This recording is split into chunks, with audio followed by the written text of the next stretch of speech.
नमस्कार। आज टैली की क्लास में हम लोग कंपनी इन्फो से संबंधित Alt प्लस Y का रिकॉर्ड क्लियर करें।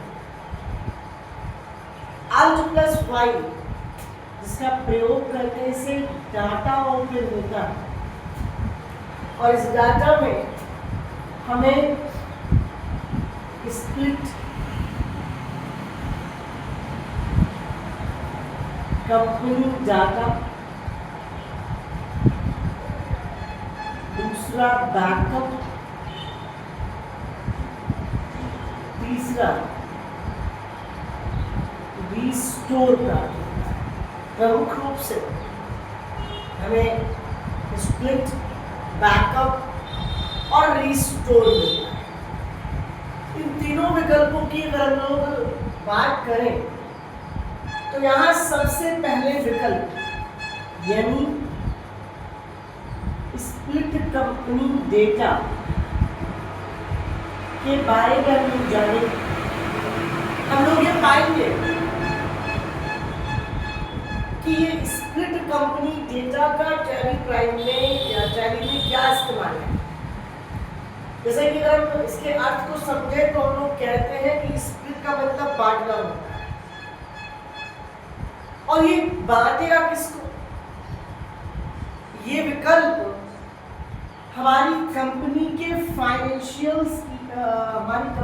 फाइनेंशियल ईयर को डिवाइड करने की बात करता है।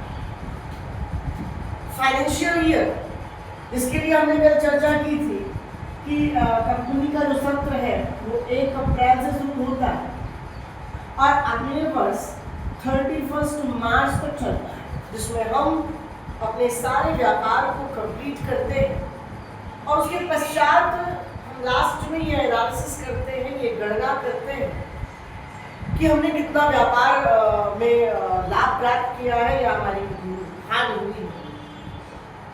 तो अगर मान लीजिए कभी कभार ऐसी स्थिति भी बनती है कि कंपनी को 2 व्यक्ति पार्टनरशिप में चला रहे होते हैं। इसका मतलब ये है कि कंपनी के 2 मालिक हैं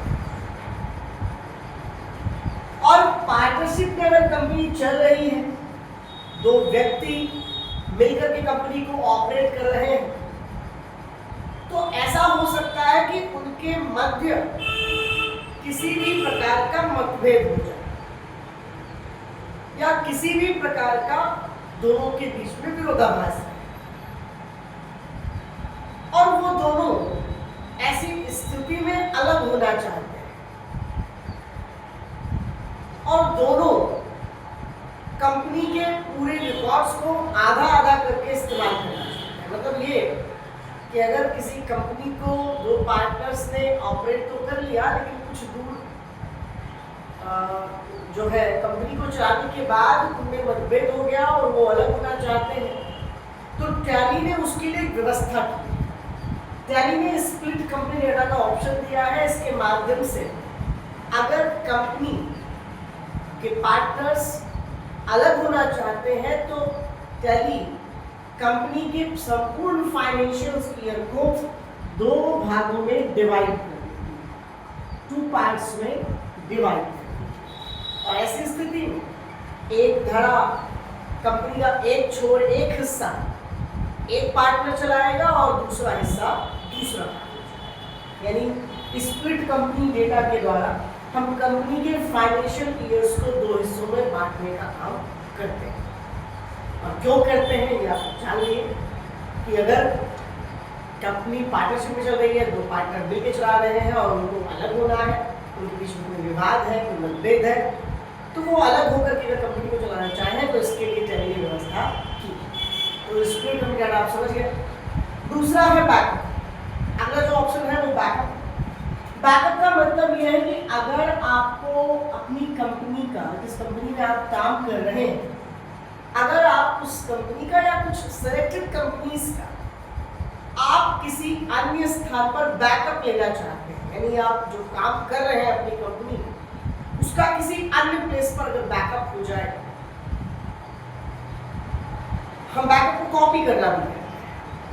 तो अगर हमें लगता है कि हमें कॉपी बनानी है, कहीं बैकअप रखना है, अपनी कंपनी का जो डेटा है उसको स्टोर किसी अन्य स्थान पर करना है, तो इन सब के लिए हम जो विकल्प इस्तेमाल करते हैं वो होता है बैकअप के माध्यम से हम ये कर सकते हैं।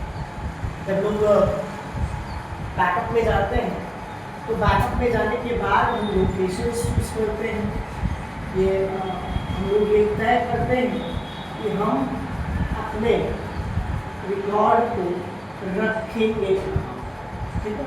तो अगर यहाँ पे हम इनमें जो भी अगर मेरे का ये फोल्डर को चेंज करना है या हमें जो है ड्राइव को बदलना है, तो जिस ड्राइव जिस फोल्डर्स में हम करना चाहते हैं वो ड्राइव वो फोल्डर हम लोग यहाँ पर मेंशन करेंगे और हमारी कंपनी का बैकअप पर हो जाएगा।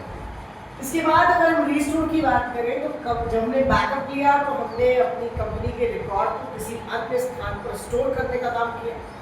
लेकिन बाद में अगर हमें लगता है कि हमने जिस काम के लिए बैकअप लिया था वो हो चुका है, हम बैकअप को फिर से रीस्टोर करना चाहते हैं, मतलब हमने जो रिकॉर्ड बैकअप में लिए संपूर्ण बैकअप को रिस्टोर करना या जो बैकअप हमने लिया था उसमें से कुछ चुनिंदा डेटा को ही अगर हमें रिस्टोर करना है तो हम रिस्टोर करने का काम करेंगे। रिस्टोर करते ही हमारे डेटा जो बैकअप हो गए थे वो पुनः अपने वापस उसी स्थान पर चले जाएंगे जहां से इनको बैकअप करके लाया गया।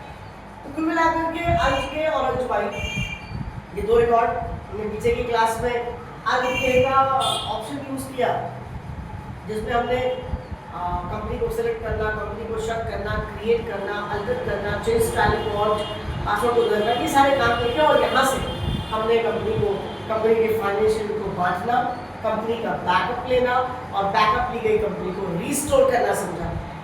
तो कहीं ना कहीं कंपनी से रिलेटेड कंपनी बनाने, उसमें परिवर्तन करने, उसका बैकअप लेने, उसको रीस्टोर करने, उसको स्प्लिट करने, ये सारे काम करेंगे जो हमें कंप्लीट कर लिए हैं। हम अगली क्लास में ये समझेंगे कि ग्रुप्स क्या है और ग्रुप्स जरूरी क्यों है, इसके बारे में हम लोग जानेंगे, उसका प्रैक्टिकल रिव्यू समझेंगे। तो नेक्स्ट क्लास में जरूर आप लोग रहिएगा और क्योंकि हम उसमें जानने का काम करेंगे कि किस प्रकार से टैली में लेजर्स ग्रुप्स बनाए जाते हैं, तैयार होते हैं। धन्यवाद।